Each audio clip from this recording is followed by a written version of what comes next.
साथियों, राधे राधे। आज मैं आपके समक्ष श्री भक्तमाल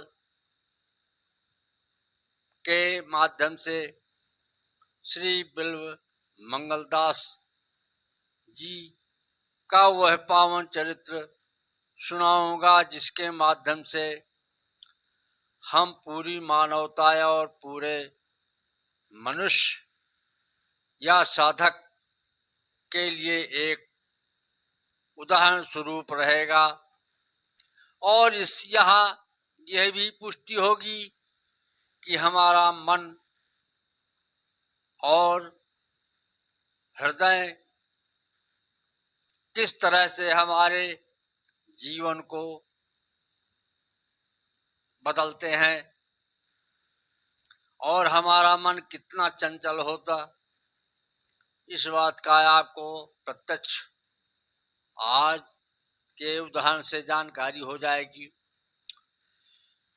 मैं आपको सबसे पहले परिचय करा रहा हूं कि श्री बिल्व मंगलदास जी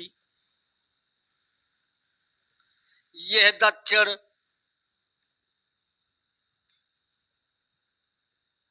प्रदेश में कृष्णबीड़ा नदी के तट पर एक ग्राम में रामदास नाम के एक भगवत भक्त ब्राह्मण निवास करते थे और उन्हीं के पुत्र का नाम बिल्व मंगलदास था। पिताजी ने यथासाध्य पुत्र को शास्त्रोक्त और ब्राह्मण के लिए साध्य शिक्षा ग्रहण करवाई और वैसा ही आचरण उसको दिया। लेकिन संयोग से उनके पिताजी का निधन हो गया। निधन के पहले की एक घटना यह भी उनके जीवन में आती है कि एक बार वो अपने साथ के बच्चों के साथ घूम फिर रहे थे। उसी गांव के समीप एक चिंतामणि नाम की एक वेश्या नर्तकी आई हुई थी और वो सभी के साथ उस नर्तकी का नाच देखने के लिए गए हुए थे। लेकिन वो चिंतामणि नर्तकी से इतना आसक्त हो गए कि बिना चिंतामणि के नहीं रह सकते थे। इस तरह से उन्होंने अपने पिताजी की अर्जित संपत्ति को उस नर्तकी के नृत्य में लुटाने लगे और अपने आचार विचार को भंग करने लगे। संयोग से एक दिन उनके पिताजी का देहांत हो जाता है और वह श्राद्ध कर्म में लगे हुए थे जिसमें उनको एक भी फुर्सत नहीं मिली। पंडित बारंबार श्राद्ध के संस्कार के कार्य करवा रहे थे लेकिन उसके मन मस्तिष्क में तो केवल चिंतामणि ही गूंज रही थी। संयोग से उस दिन इतना पानी तूफान आंधी आई कि वह चिंता करने लगा कि मैं अब आज चिंतामणि के पास कैसे पहुंच पाऊंगा। फिर भी उसका दिल और उसका मन नहीं माना। रात के अंधेरे में, तूफान में तथा उफनती नदी को मुर्दे के ऊपर बैठकर पार करता हुआ चिंतामणि के पास तक पहुंच गया। वहां चिंतामणि निश्चिंत थी कि आज तो बिल्व मंगलदास को आना नहीं है। अतः वो अंदर से अपना दरवाजा बंद करके सो रही थी। यह दुर्गंध युक्त, चूंकि मरे हुए व्यक्ति के शरीर के ऊपर से आया था और लटके हुए सर्प की को रस्सी समझकर ऊपर जाकर चिंतामणि के पास तक पहुंच गया।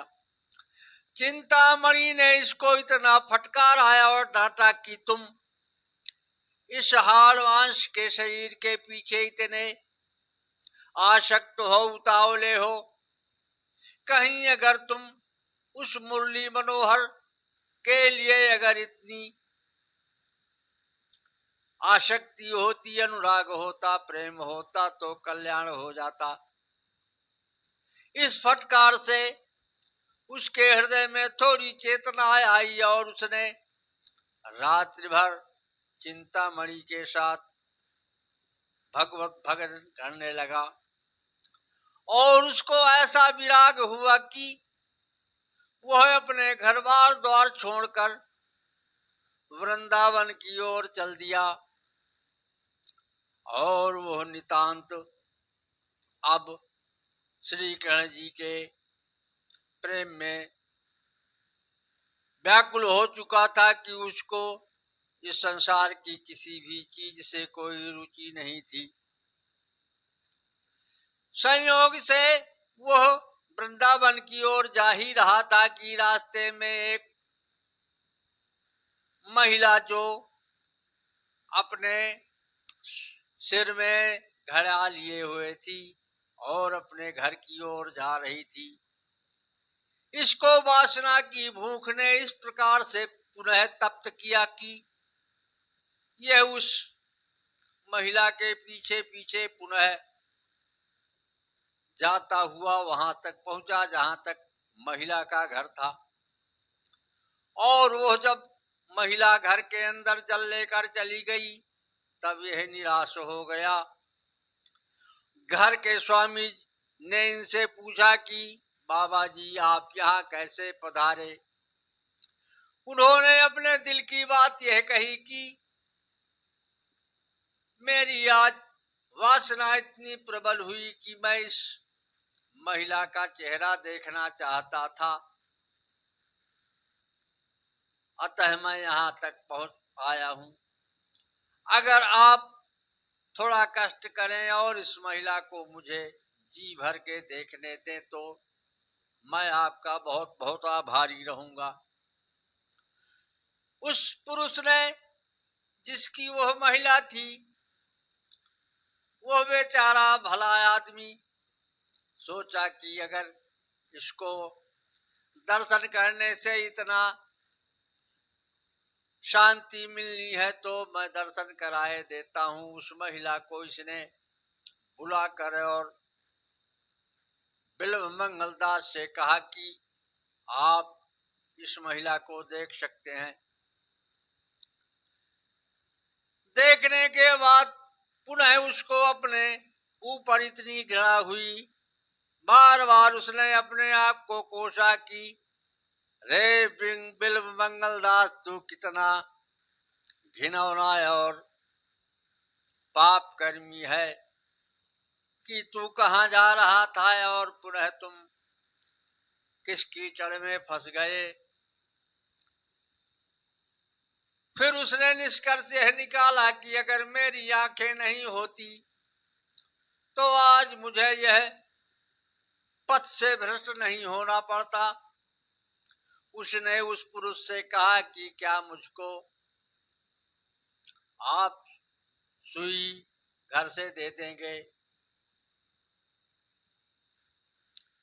उस पुरुष ने उसकी यह भी इच्छा पूरी किया और एक सुई लाकर दे दिया। उसने उस सुई से अपनी दोनों आंखें फोड़ ली और श्री कृष्ण जी के प्रेम में रोता बिलखता हुआ वृंदावन की ओर चल दिया। जाते जाते वो एक कुएं के अंदर गिर जाता है। चूंकि अब उसको दिखाई नहीं दे रहा था तो अब वो केवल श्री कृष्ण का जाप कर रहा था और उन्हीं से ही सहायता मांग रहा था। उसी समय भक्त वत्सल भगवान श्री कृष्ण ने जाकर ऊपर से ही उनको नीचे हाथ किया और कहा कि बिल्व दास, मैं आ गया हूं, लो मेरा हाथ पकड़ो और ऊपर तक आओ। भगवान ने उसको कुआं के अंदर से ऊपर तक ले आए। इसके बाद वो भगवान ने उनको धीरे धीरे रास्ता दिखाते हुए और जब जाने लगे तो उन्होंने कहा कि हाथ छुड़ाए जात हो निपल जान के मोही, हृदय से जब जाओगे मर्द बदों को तो ही। आपने मुझको सहारा देकर कुएं के अंदर से निकाला और आपका स्पर्श पाकर मुझे ऐसा लगा जैसे मैं अलौकिक दुनिया में हूं, और अब आप हाथ छुड़ाकर जा रहे हो। अब आप हाथ छुड़ाकर नहीं जा सकोगे क्योंकि आप अब मेरे हृदय में बस चुके हैं। साथियों, इस प्रकार से बिल्व दास ने अपने जीवन में इस प्रकार के परिवर्तन लाए और भगवान श्री कृष्ण के स्पर्श से उनकी आंखों में पुनः रोशनी आ गई और शेष जीवन उन्होंने भगवान के भजन में और उनकी सेवा में लगा दिया। धन्य है चिंतामणि जिसने एक संत को पतन से बचाया और एक ब्राह्मण को सही दिशा दिखाई। इस प्रकार से साथियों, बिल्व दास ने में जब सात्विक परिवर्तन आ गया तो श्री सोमगिरी जी महाराज के आश्रम में राहली वहां गुरुदेव ने दीक्षा देकर 1 वर्ष तक आश्रम में ही रहकर भजन पूजन किया। श्याम सुंदर की प्रेम मई मनोहर मूर्ति का दर्शन करने के लिए बिल्व पागल की तरह जगह जगह भटक रहे थे। कई दिनों तक उनको भोजन भी नहीं मिला। एक दिन उनको गोप के रूप में आकर भगवान ने उन्हें भोजन दिया और लगभग प्रतिदिन दे जाया करते थे।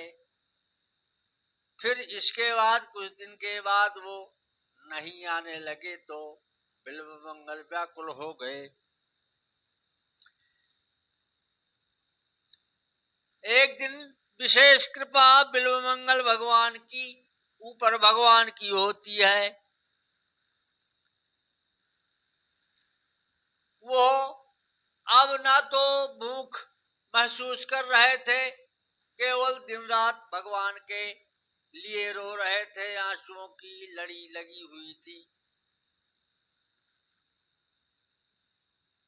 तब भगवान ने उसके लिए प्रकट होकर आंखों का स्पर्श किया और उनकी नेत्र ज्योति पुनः वापस आ गई।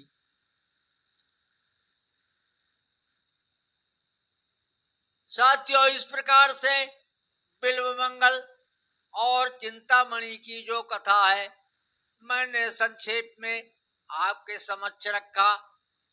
केवल निष्कर्ष के रूप में मैं यह कह रहा हूं कि किसी भी संत की जीवन की कथा तो बहुत लंबी होती है, लेकिन उससे जो हमें सारांश मिलता है वो हमें जीवन का मूल्य होता है। जैसे दूध में, दूध तो बहुत ज्यादा होता है लेकिन उसका घी ही परम तत्व होता है। हमें यहाँ निष्कर्ष के रूप में यह पाया कि हमारा मन इतना चंचल है कि किसी भी समय यह किसी भी के ऊपर आसक्त हो सकता है। अतः कोई इस बात का दावा नहीं कर सकता है कि मैं अभी तक साधना किया है और मैं अब साधनाचित नहीं हो सकता हूँ।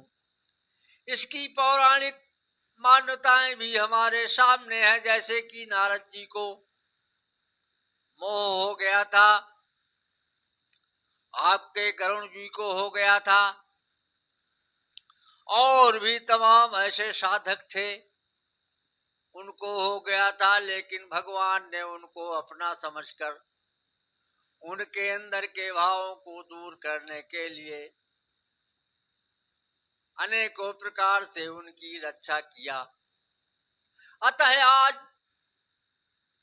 भी जब हम इस प्रपंच में आसक्त हो जाते हैं और जब हमारी आसक्ति इतनी बढ़ जाती है कि बिल्वमंगल जी की भांति